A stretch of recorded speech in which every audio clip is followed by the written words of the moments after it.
But there are two guys here that I have back to back where it's like, this is tough. This is tough. This is tough. And the first guy is Deebo Samuel. Okay.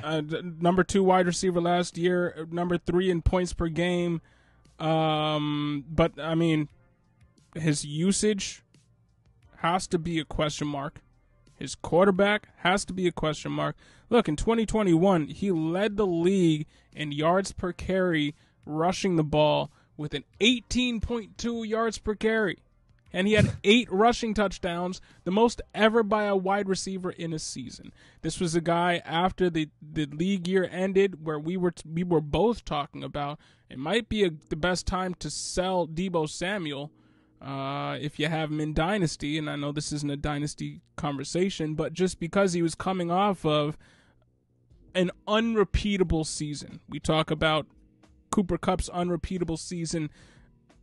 Almost just as much of an unrepeatable season as what Deebo Samuel did on the ground as a wide receiver. 8 rushing touchdowns, most ever by a wide receiver in a season. Yards per carry on the ground of 18.2. Through week 17, Samuel had more rushing touchdowns of 10-plus yards than 23 NFL teams. Okay? Yeah, the guy's going to come back to earth. He is, and that's why we have him ranked at wide receiver 8th. I believe you have him at 8 too. No, you don't. You have him a little bit. Okay, then I have 10 for the similar concerns, but maybe to a bigger extreme. Yeah, I mean, you take in all that into account. They drafted TDP. They still have Trey Sermon, Elijah Mitchell. Those rushing totals are going to come down. They're moving from Jimmy G to Lance, so the passing attempt should go down in the offense. 1,400 yards Kittle's through still the air there. might not happen. Deebo Samuel benefited from Brandon Ayuk being in the doghouse for the first 7 to 8 games last year before Kyle Shanahan finally let him out, and he was able to kind of redeem his value a little bit in the dynasty community and in just fantasy football in general. But prior to that, I mean, it was the Deebo Samuel show. It just was. And I don't think he's going to be as featured to the extent that he was last year, even through the air. Taking out the fact that he had 8 rushing touchdowns and still only finished wide receiver 3 by fantasy points per game. Like, he's going to come back down to earth. Yeah. I probably have him ranked here at his ceiling.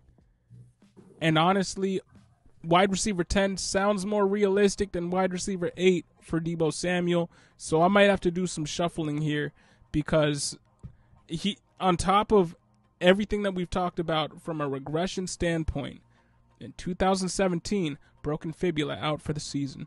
2020, Jones fracture out for the season. He has picked up season-ending injuries that he's so far come back from, to his credit. Yeah. He's nobody's picture of durability. Last year was the first year. There you go. Last year was the first year. And look, I don't want to turn this into like a poo-poo Deebo Samuel party because we still have him ranked as a top 10 receiver because he's an excellent player with an incredibly dynamic skill set. Yeah, take all this with a grain of salt. We're talking about splitting hairs in the top 10. Yeah, the problem is Deebo himself is the one who doesn't want to run the football anymore. His name was in trade rumors all off season because he was afraid or he was concerned that the 49ers were going to try to hedge on his contract extension by trying to kind of pay him in between being a running back and a wide receiver. Deebo wants to go back to being a wide receiver, so it's not out of the realm of possibility that his rushing touchdowns goes from 8 to 0. Yeah. Now, will he continue to be used in a bit of a wildcat role? Yes. They're not going to totally go away from it. But it might be more like 1 to 2 scores on the ground, not 8.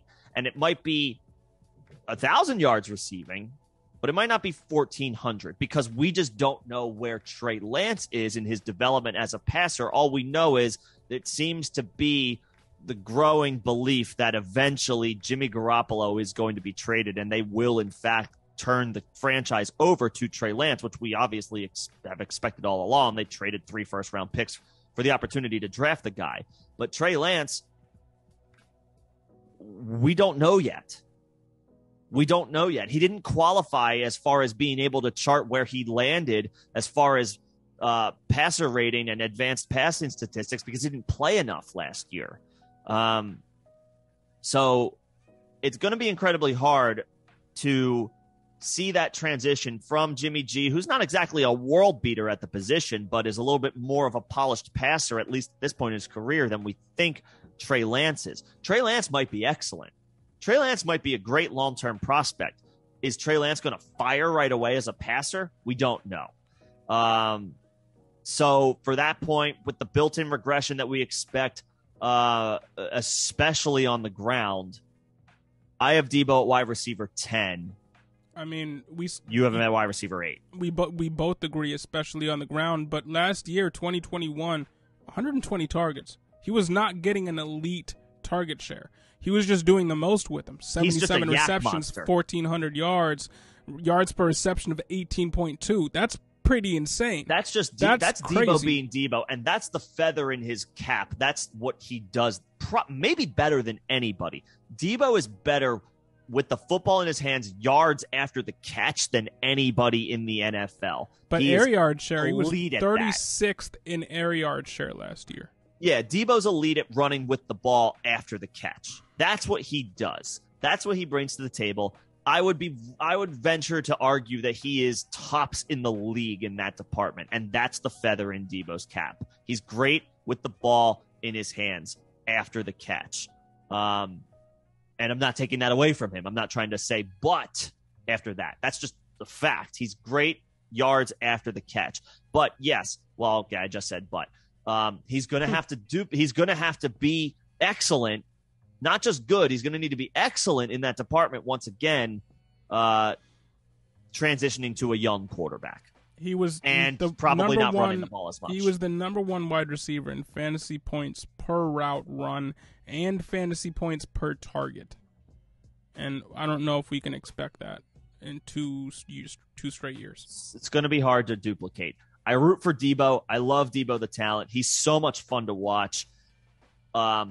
He's going to get at best a fraction of his rushing totals if we expect that to play out the way we do, which includes Deebo's desire to not be used as a running back.